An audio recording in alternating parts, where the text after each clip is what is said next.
예배에 오신 모든 여러분들을 환영합니다. 온라인 예배도 하나님 앞에서 예배이기 때문에 위의 사항들을 잘 숙지하셔서 하나님 앞에 참된 예배자로 예배할 수 있기를 바랍니다.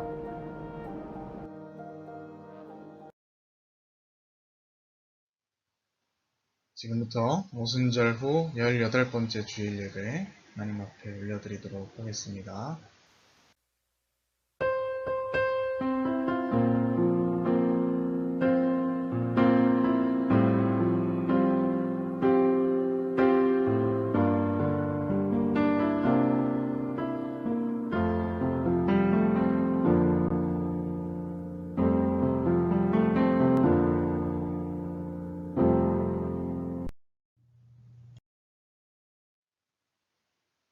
만군의 여호와여, 주의 장막이 어찌 그리 사랑스러운지요. 내 영혼이 여호와의 공정을 사모하여 쇠약하며 내 마음과 육체가 살아계시는 하나님께 부르짖나이다. 나의 왕, 나의 하나님, 만군의 여호와여, 주의 제단에서 잠새도 제 집을 얻고 제비도 새끼둘 보금자리를 얻었나이다. 주의 집에 사는 자들은 복이 있나니 그들이 항상 주를 찬송하리이다. 아멘. 사랑의 하나님 아버지, 저희들을 존귀한 주님의 자녀로 부르시고 말씀을 따라 복 있는 사람의 길을 걸어가게 하시니 감사합니다. 때로는 우리가 걸어가는 인생길에 큰 슬픔과 괴로움도 있었지만 하나님께서는 우리에게 때를 따라 돕는 은혜를 주셔서 언제나 승리하게 하셨습니다. 이제 주님께서 허락해 주신 그 구원의 감격과 승리의 확신을 가지고 주님께 나아갑니다. 이 시간 주님 앞에 거룩하게 구별하여 드리는 우리 예배를 흠양하시며 홀로 영광 거두어 주옵소서. 예수님의 이름으로 기원하옵나이다. 아멘. 성시교도 함께 하도록 하겠습니다. 이스라엘은 이제 말하기를 여호와께서 우리 편에 계시지 아니하셨더라면 우리가 어떻게 하였으랴. 사람들이 우리를 치러 일어날 때 여호와께서 우리 편에 계시지 아니하셨더라면 그때 그들의 노여움이 우리에게 맹렬하여 우리를 산채로 삼켰을 것이며 그때 물이 우리를 휩쓸며 시내가 우리 영혼을 삼켰을 것이며 그때 넘치는 물이 우리 영혼을 삼켰을 것이라 할 것이로다. 그러므로 악인들은 심판을 견디지 못하며 죄인들이 의인들의 모임에 들지 못하리로다. 우리를 내주어 그들에 의해 씹히지 아니하게 하신 여호와를 찬송할지로다. 우리의 영혼이 사냥꾼의 올무에서 벗어난 새같이 되었나니 올무가 끊어짐으로 우리가 벗어났도다. 우리의 도움은 천지를 지으신 여호와의 이름에 있도다. 아멘. 한 주간을 돌아보며 공동으로 기도하는 시간입니다. 함께 스크린을 보시며 낭독하신 이후에 개인적인 참회의 시간 갖도록 하겠습니다. 하나님, 지난 한 주간을 돌아보니 저희들은 말씀과 뜻을 저버리고 완악한 마음으로 살았습니다. 저희들을 용서하여 주옵소서. 요나처럼 하나님께서 주신 사명을 버리고 정반대로 가는 배를 타고자 했습니다. 집을 나간 탕자처럼 하나님의 곁을 떠나 호랑방탕하며 귀하고 소중했던 시간들을 허비하며 지냈습니다. 그러나 저희들은 아직도 완악한 마음을 버리지 못하고 하나님께 돌아가기를 미루고 있었습니다. 자비의 주님, 이 시간 우리의 죄악들을 고백하오니 용서하시고 예배 가운데 주님의 백성으로서 살 수 있는 힘을 얻게 하옵소서. 예수님의 이름으로 이 고백의 기도를 드립니다. 아멘. 시간 한 주간을 돌아보며 참회의 기도 드리도록 하겠습니다.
진심으로 하나님 앞에 우리의 죄를 뉘우치고 또 용서를 구하는 자에게 주시는 하나님의 용서의 말씀이 있습니다. 다 함께 하나님께서 우리에게 주시는 용서의 말씀을 함께 봉독하도록 하겠습니다. 내가 높고 거룩한 곳에 있으며 또한 통회하고 마음이 겸손한 자와 함께 있나니 이는 겸손한 자의 영을 소생시키며 통회하는 자의 마음을 소생시키려 함이라. 아멘. 우리 함께 소원이라는 찬양 하나님 앞에 올려드리도록 하겠습니다.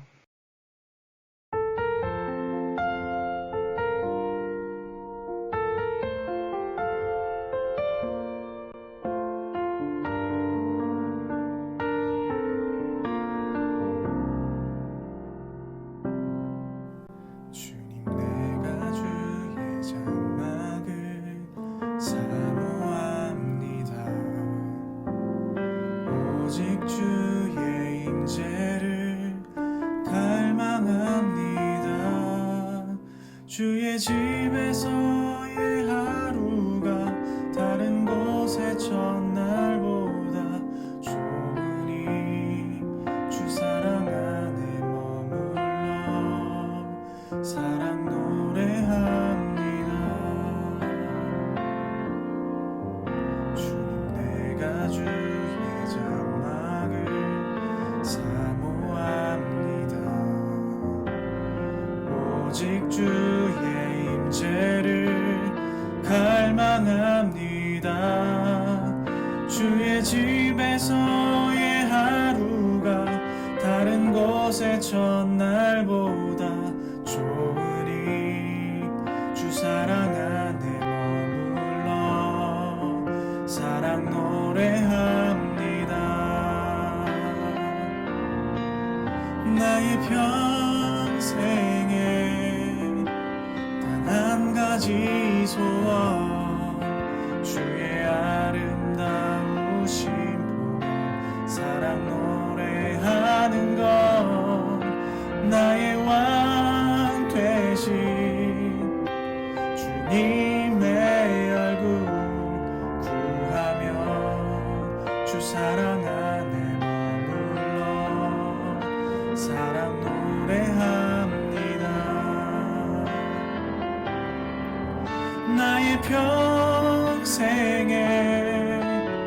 단 한 가지 소원 주의 아름다우신 보며 사랑 노래하는 것 나의 왕 되신 주님의 얼굴 구하며 주 사랑 안에 머물러 사랑 노래합니다.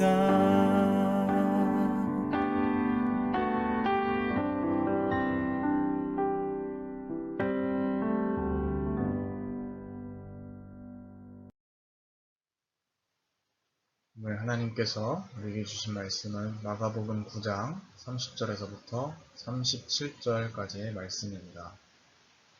마가복음 9장 30절에서부터 37절까지의 말씀입니다.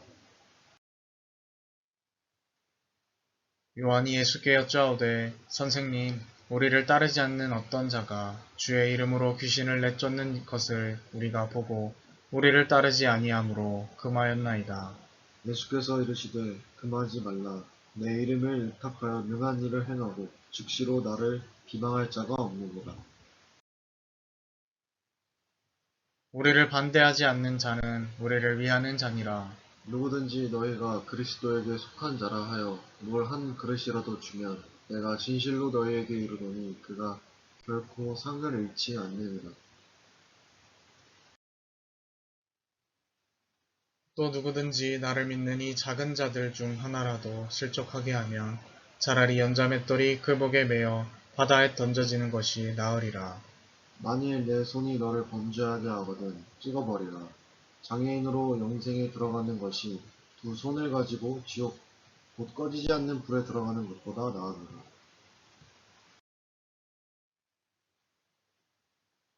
만일 네 발이 너를 범죄하게 하거든 찍어버리라. 발이 저는 자로 영생에 들어가는 것이 두 발을 가지고 지옥에 던져지는 것보다 나으니라.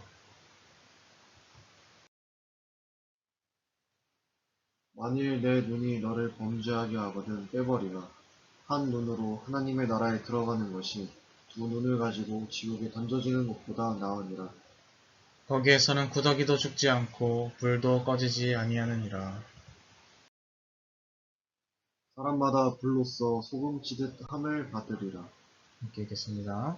소금은 좋은 것이로되 만일 소금이 그 맛을 잃으면 무엇으로 이를 짜게 하리요. 너희 속에 소금을 두고 서로 화목하라 하시니라. 아멘. 오늘 말씀 화목, 교회의 짠맛이라는 제목으로 이렇게 말씀 나누도록 하겠습니다. 네, 여러분 이번 추석 명절 잘 보내셨습니까? 고향에 내려갔던 분들도 계시고 아마 대부분은 그렇게 하시지 못했겠지만 그럼에도 불구하고 단지 접촉의 여부가 가족을 결정하는 것이 아니기 때문에 더 애틋한 마음으로 주님께서 우리에게 허락하여 주신 가정 공동체를 생각하면서 할 수 있는 연락수단을 통해 안부를 나눈 그런 의미 있는 명절이 되셨기를 바랍니다. 오늘 우리가 함께 읽은 말씀은요, 그리스도 공동체와 관련된 관계에 대한 말씀이라고 할 수 있을 것 같습니다.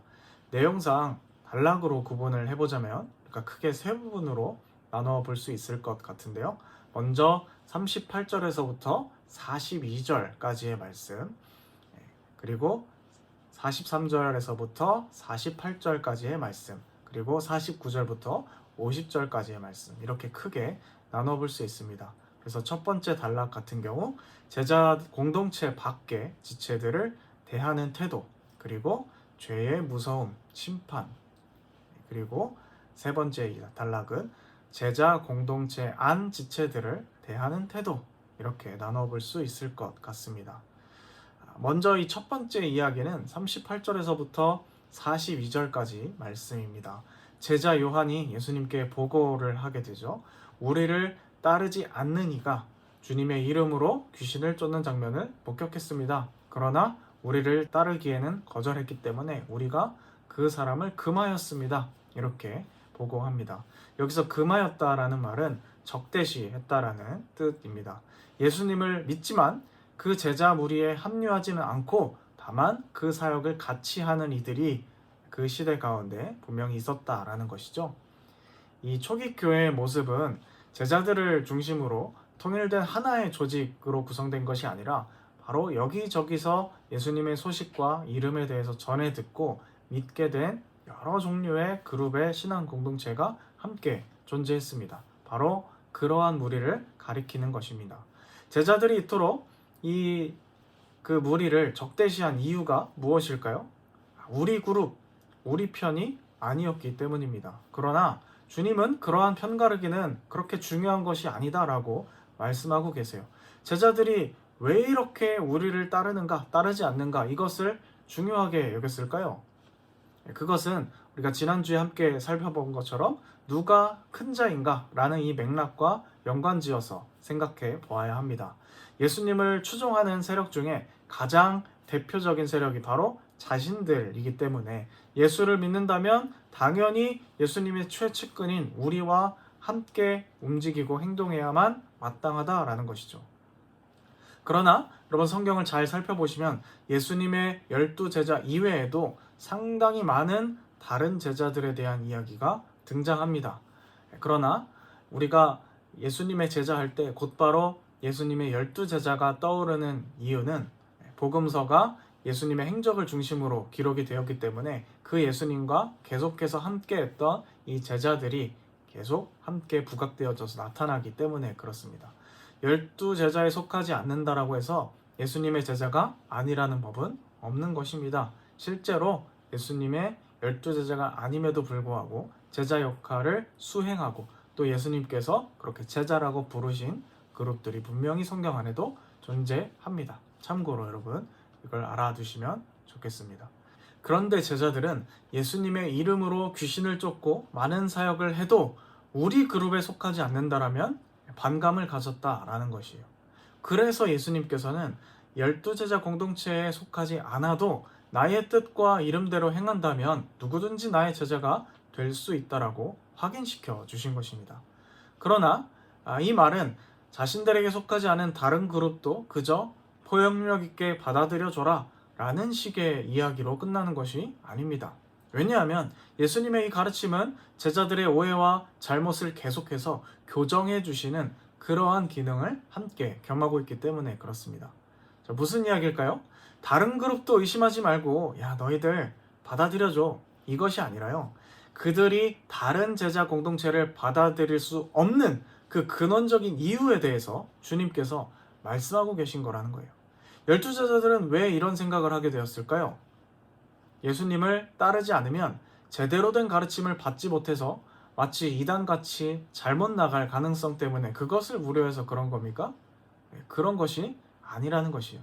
이들이 다른 공동체를 배척하고 우리 12제자만이 예수님의 공동체라고 생각한 이유는 우리가 바로 기득권이라는 생각을 아직도 그들이 버리고 있지 못했기 때문입니다.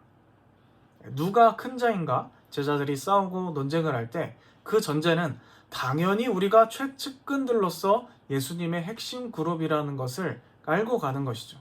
우리들만이 예수님을 따르는 핵심이자 진정한 제자들인데 그 진정한 제자들 중에서 누가 최고인가? 누가 짱인가? 이런 논쟁인 것이죠. 자, 예수님과 함께 가장 가까이에서 예수님을 모시고 있지만 아이러니하게도 예수님과 가장 먼 자신들의 생각, 그것이 그들의 정체임을 우리가 지난주에 잘 살펴보았죠.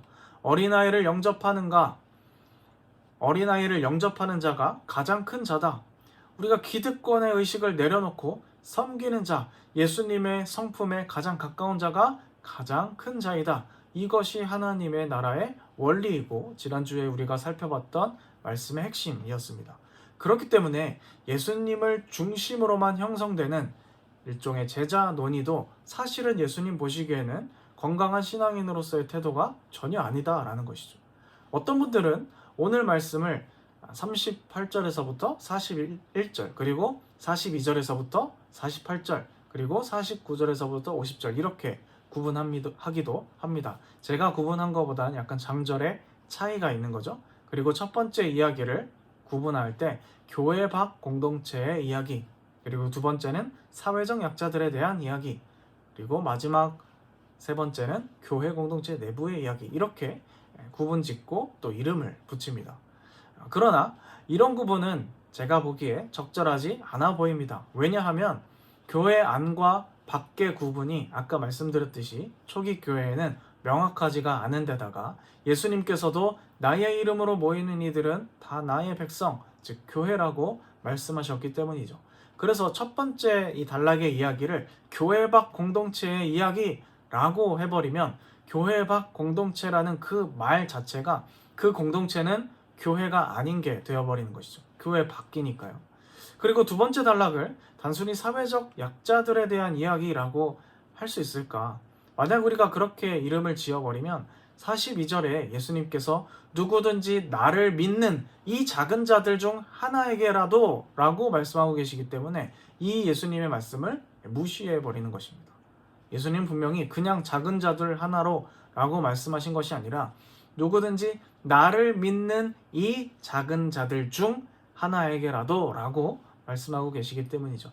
그렇기 때문에 오늘 말씀을 잘 들여다보면 이 세 가지 단락의 이야기 모두가 관계에 대한 이야기인 것은 분명하지만 사실 세 단락의 이야기 모두가 신앙 밖, 안 이것을 구분짓는 것이 아니라 신앙 공동체 안에서 서로의 지체를 어떻게 대할 것인지 그것에 대한 문제라고 봐야 하는 것입니다. 다만 이 교회 공동체 안에서 첫째 이야기는 12제자 외부 공동체에 대한 태도이고 둘째 이야기는 이 12제자 외부의 신앙 자체에 대한 태도, 그리고 셋째는 모든 이들이 그리스도 안에서 화평하게 지낼 것을 말씀하고 계신 것이라고 봐야 할 것입니다. 그러니까 사실 이 세 단락의 이야기가 전부 다 교회 지체들을 어떻게 대할 것인가 라는 이 하나의 주제로 다 수렴하는 그러한 말씀이라는 것이죠. 이 이야기를 명확히 이해를 해야 오늘 말씀을 제대로 이해할 수가 있습니다. 첫 번째는 우리가 이미 살펴보았고요. 두 번째 단락 이야기를 한번 들여다보겠습니다. 나를 믿는 이 작은 자를 실족하게 하면 차라리 연자맷돌을 메고 바다에 던져지는 게 낫다. 주님이 이렇게 말씀하고 계시는데요. 상당히 과격한 말씀이죠. 그만큼 같은 신앙 공동체를 실족하게 죄를 짓게 만드는 것이 하나님으로부터 심판의 대상이라는 경고를 담고 있는 것입니다. 그 뒤에 이야기는 더 과격하죠. 손이 범죄하려거든 찍어버리고 발이 범죄하려거든 찍어버리라. 장애인이 되는 것이 멀쩡한 몸을 가지고 심판받는 것, 지옥불에 던져지는 것보다 낫다. 이렇게 말씀하고 계십니다. 우리가 이 맥락을 파악하지 않으면요. 사람들을 배척하지 말라는 말을 했다가 갑자기 범죄하지 말라는 이 심판과 죄에 대한 엄중함을 이야기하는 굉장히 다소 뜬금없는 이야기처럼 들릴 수가 있습니다. 그러나 여기서 말하는 이 죄는요, 신앙 공동체에 속한 이들을 실족하게 만들지 말라는 것입니다. 아까 주님이 말씀하신 것처럼 이 작은 자들을, 나를 믿는 이 작은 자들을 실족하게 하지 말라 이렇게 말씀하고 계시니까요. 자, 그러면 어떻게 실족하게 하지 말라는 걸까요? 바로 제자들이 바로 앞에서 보여줬던 이 태도처럼 자신들의 무리, 자신들의 그룹에 합류하지 않는다 해서 배척하는 태도를 가리키는 것이요. 야, 너희들, 우리가 진짜 예수님 측근에서 함께하는 이들인데 우리 그룹에 합류하지 않아? 그러면 너희는 진정한 신앙인이 아니야. 그건 잘못된 거야. 이런 식으로 이 지체들을 대하지 말라라는 것이에요. 그래서 이 연자맷돌에 대한 이 말씀, 그리고 손과 발과 눈에 대한 이 언급이 다 연결되어져 있는 하나의 말씀이라는 것이죠. 전혀 상관없는 범죄의 무서움을 이야기하는 것이 아니라 바로 제자들이 보여준 그 태도, 같은 신앙의 지체들을 배척하는 그 교만함에 대한 범죄를 말하는 것입니다. 그러니 주님께서는 이러한 특권과 교만의식에 쩌든 이 제자들에게 아니야, 쟤네들도 나를 따르는 애들이니까 너희가 넓은 마음으로 포용해 줄 줄 알아야 돼. 이렇게 말하다가 갑자기 죄에 대한 심판의 엄중함을 뜬금없이 말씀하신 것이 아니라 너희의 그런 태도는 바로 심판의 대상이다. 이렇게 말씀하고 계신 겁니다. 그러니까 우리는 예수님을 직접 따르니 진정한 제자다라고 생각하는 그러한 특권의식, 그래서 우리의 무리에 속하지 않은 자들은 배척해도 된다라는 그러한 교만함에 예수님께서 직격탄을 날리고 계신 거예요. 그러니까 심판에 대한 경고 이후에 예수님께서는 화목하라, 화평할 것에 대해서 말씀을 하시죠. 이것이 세 번째 단락입니다. 소금을 두고 서로 화목하라, 이렇게 이야기하고 계십니다. 이게 대략 무슨 말인지는 알겠는데 사실 우리가 49절의 말씀이 잘 이해가 되지 않고 걸리는 것이죠. 불로 소금 치듯 하리라. 뭔가 언뜻 보면 심판에 대한 엄중함이 앞에 나오니까 뭔가 그것과 연관이 있는 것 같으면서도 뭔가 이 불로써 소금치듯 한다라는 말이 선뜻 잘 이해가 되지 않는 것이죠. 마치 원숭이 엉덩이는 빨가면 사과, 이런 느낌으로 다가오는 겁니다. 뭔가 이게 무의식적인 흐름 기법처럼 다가오는 것이죠. 자, 불로써 소금치듯 한다라는 것은 도대체 무슨 뜻일까요?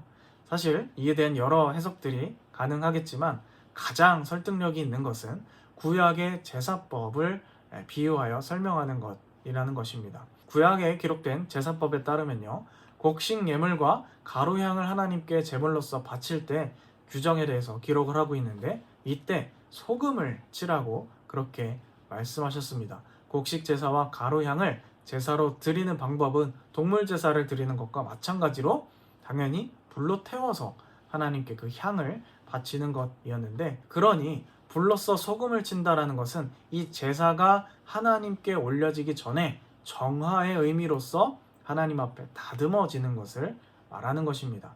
49절에 불로 소금치듯 한다라는 것은 바로 너희가 하나님께 바쳐질 삶의 제사로서 완성되어질 때 하나님으로부터 이러한 연단의 과정을 겪게 될 것이다 라는 이야기예요.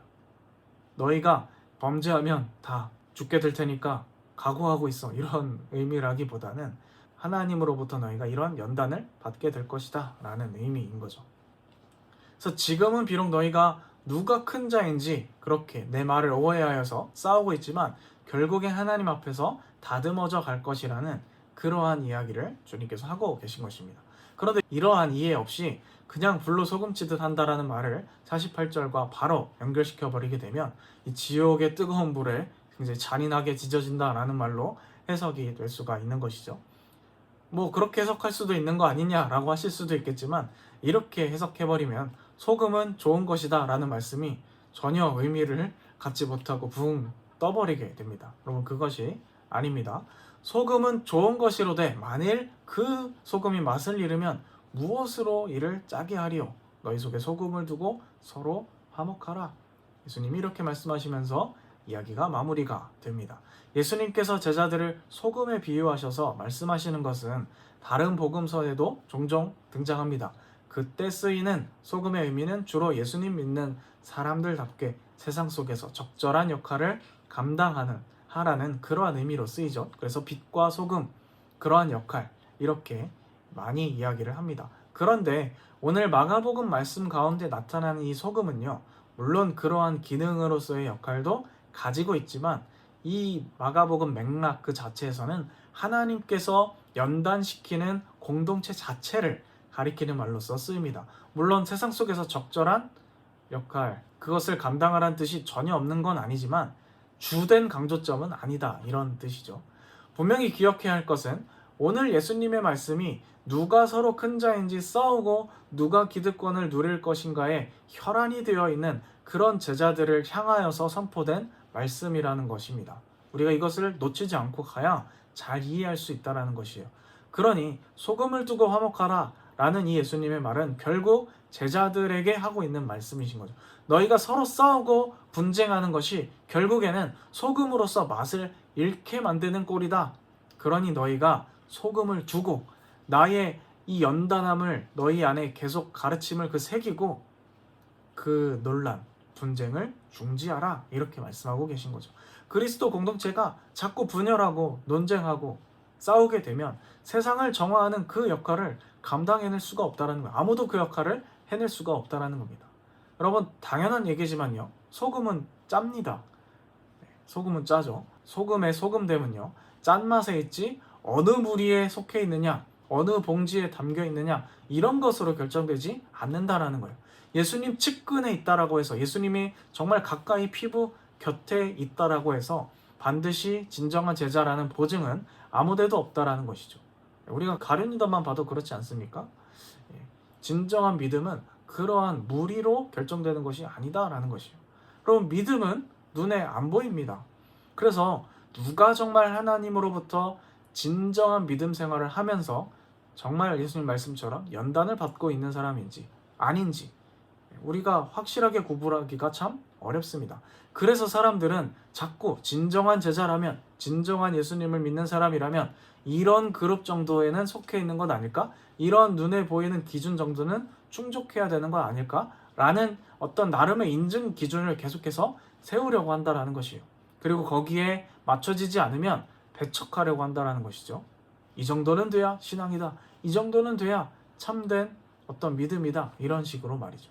유대인들에게는 그것이 율법을 잘 지키느냐 아니냐 이런 것이었겠지만 예수님의 제자들에게는 우리 패거리냐 아니냐 이런 것으로 결정이 되었던 것 같습니다. 그러나 여러분, 진정으로 예수님과 살아있는 교제와 신앙생활에 대해서 관심이 없다면 우리는 계속해서 정말 주님 곁에 있는 것처럼 보이면서도 다른 것에 관심을 가질 수밖에 없다라는 거예요. 제자들이 누가 큰 자인지에 대해서 왜 이렇게 큰 관심을 가졌을까요?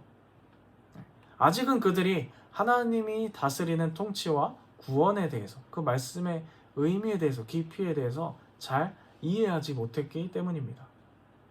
물론 예수님께서 십자가에서 부활하신 이후에 그들을 만나셔서 말씀을 풀어 가르쳐 주시고 그들이 깨닫게 되면서 그들의 삶이 변화하게 되긴 하지만 말이죠, 아직은 그 단계에 도달하지 못한 거예요.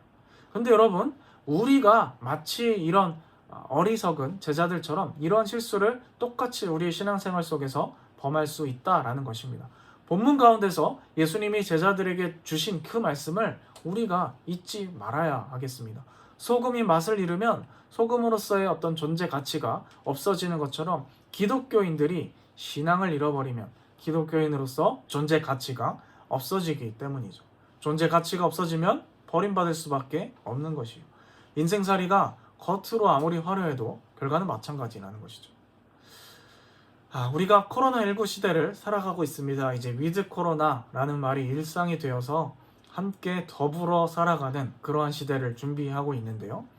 우리는 어쩌면 이러한 시대 가운데 비대면 예배를 통하여서 이런 잘못된 생각을 더 강화하면서 살아갈 수도 있겠다라는 생각을 해보게 되었습니다. 그럴싸하게 잘 다듬어지고 정돈된 예배 영상을 감상하는 것을 통하여서 그것을 통해 예배 드리면서 그 예배의 퀄리티가 곧 나의 신앙의 수준이라고 동일시하면서 근거 없는 우월감에 빠지기가 너무나 쉽다라는 것이. 예전에는 본인들 다니는 교회에만 다녔는데 이제는 유튜브로 다른 유명한 교회, 큰 교회, 좋은 목사님, 유명한 목사님 설교도 들을 수 있어서 너무 좋다. 네, 물론 우리가 그것을 통해서 신앙적 유익을 얻을 수도 있습니다. 성가대도 너무 잘 조직되어 있는 큰 교회의 찬양을 실시간으로 감상할 수도 있습니다. 그러나 여러분, 그렇다라고 해서 우리의 신앙 수준이 높아진 것이라고 착각해서는 안 된다라는 것이. 여러분, 신앙의 수준은 오직 하나님과 가까이 하면서 그 말씀을 나의 내면 깊숙이, 나의 삶 깊숙이 그 삶의 가치관으로 받아들이고 겸손히 우리의 이웃들을 대하는 것에 달려있기 때문에 그렇습니다. 교양 있는 예배 감상으로 우리의 신앙을 완성시켰다 착각하시지 말길 바랍니다. 하나님의 판단 기준은 전혀 다를 수 있다는 거예요. 요즘에는 이 공동체에 소속된 어떤 소속감이라고 해야 될까요? 그런 것이 온라인을 통하여서 결정되기 때문에 우리가 너무나 쉽게 큰 교회, 잘 조직된 예배 이런 것을 통해서 나는 이 교회 사람이야, 나는 이 정도의 신앙 수준을 보유하고 있어, 이런 식으로 착각하기가 너무 쉬운 환경이 되어버렸지 않았나, 그렇게 생각을 해보게 됩니다. 그래서 우리가 함부로 우리 교회 공동체가 아닌 다른 이들을 판단하는 행위도 하지 않아야겠다라는 생각이 듭니다. 우리나라에 참 많은 교단들이 있죠. 누가 큰 자인가? 누가 장자 교단인가? 이러한 논쟁은 제자들이 했던 실수를 똑같이 범하는 것이라고 할 수가 있겠습니다. 혹은 정치적 판단이 다르다라는 이유로 함부로 다른 이들의 신앙을 낙인 찍는 그러한 행동들도 자제해야겠습니다. 먼저 나 자신이 하나님 앞에서 어떻게 서 있는가, 그 하나님 말씀의 가치관이 내 삶에 어떻게 영향을 미치고 내 삶을 다스리고 있는가, 이것을 점검할 줄 알았으면 좋겠습니다. 그래서 정말 쓸모없이 서로 배척하는 데 에너지를 소모하는 것이 아니라 하나님 앞에서 서로 이 세상 가운데 소금의 역할을 잘 감당하기 위해서 화목하며 힘쓰는 모두가 될 수 있기를 바랍니다. 기도하겠습니다. 하나님 아버지, 오늘 누가 큰 자인지 그 교만하고 특권의식을 가지고 다른 무리들과 신앙 지체들을 대하는 제자들의 모습을 바라보면서 혹시 그것이 우리의 모습이 되지 않을까 돌아보는 시간 갖게 해주심을 감사드립니다. 우리가 이 귀한 마음을 가지고 신앙의 정수 가운데로, 신앙의 기본으로 주님 앞에 돌아가기를 원합니다. 주님과 교제하기를 힘쓰고 그 말씀을 묵상하며 나의 삶에 진지하게 다가오시는 그 말씀을 잘 받아들이고 우리 이웃을 겸손히 섬기고 주님 앞에 정말 주님 말씀하신 것처럼 볼로써 소금치듯 다듬어져 가는, 연단되어져 가는 저희들이 될 수 있도록 인도하여 주옵소서. 이 땅의 교회들 불쌍히 여겨주셔서 서로 불필요한 에너지와 또 분열함으로 서로를 정죄하고 헐뜯는데 힘쓰는 자들 되지 않게 하시고 예수 그리스도의 이름 그 진리로 하나로 모여 본질 가운데 일치를 비본질에는 관용하며 함께 아름다운 주님의 나라를 세워갈 수 있는 저희들이 다 될 수 있도록 인도하여 주옵소서. 함께 하실 줄 믿사오며 이 모든 말씀 예수님의 이름으로 기도드립니다. 아멘. 준비하신 예물 올려드리면서 함께 찬양 드리도록 하겠습니다. 아래 계좌번호는 참고하셔서 자발적으로 자유껏 하시면 되시겠습니다. 예수로 살리 함께 찬양하시겠습니다.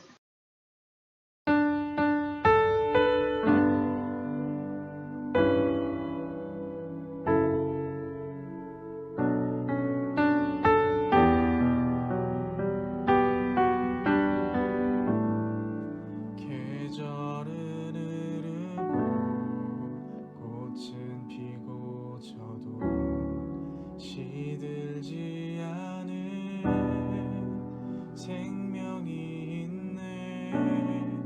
바랄 수 없었던 죄인인 나에게 생명의 주님 자신을 주셨네.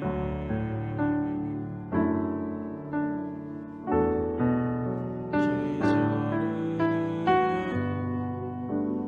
꽃은 피고 져도 시들지 않은 생명이 있네.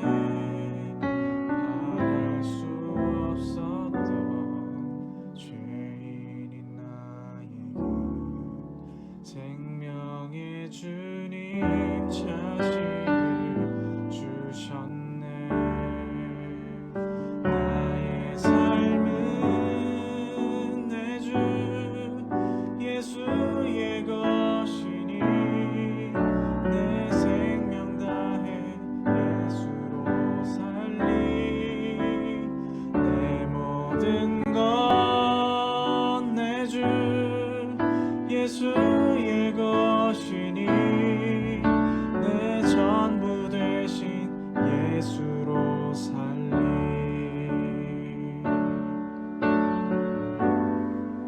바람이 스치듯 삶은 지나가도 꺼지지 않은 소망이 있네. 그 길을 떠나서 헤매는 자들이 주를 찾도록 나 살기 원하네.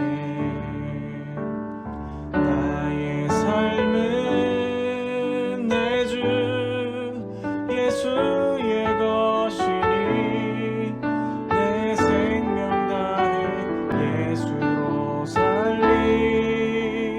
내 모든 건 내 주 예수의 것이니 내 전부 되신 예수로 살리. 그런즉 이제는 나 산 것 아니요 내 안에 주께서 사시는 것이라. 그런즉 이제는 나 산 것 아니요 내 안에 주께서 사시는 것이라.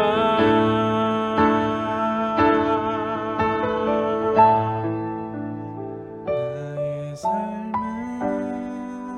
내 주 예수의 것이니 내 생명 다해 예수로 살리. 내 모든 건 내 주 예수의 것이니 내 전부 되신 예수로 살리.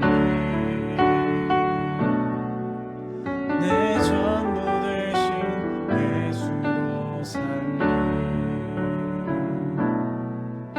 내 전부 되신 예수로 살리.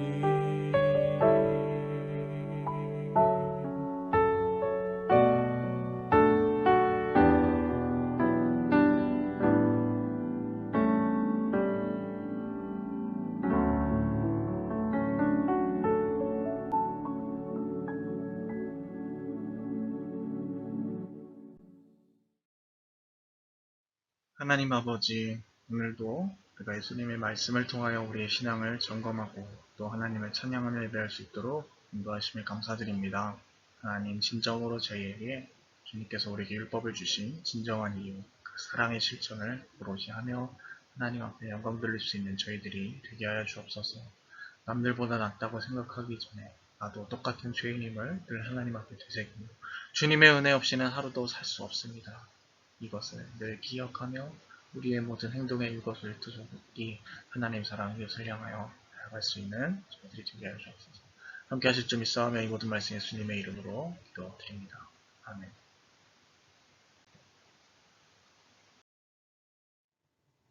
네, 교회 소식 전달 드리도록 하겠습니다. 비대면 예배 연장 안내입니다. 지침에 따라서 9월 한 달간 매년 온라인 예배로 확정이 되었습니다. 계속해서 기도하면서 좋은 날 모으기를 기도했으면 좋겠습니다. 네, 축도로 모든 예배 순서 마치도록 하겠습니다.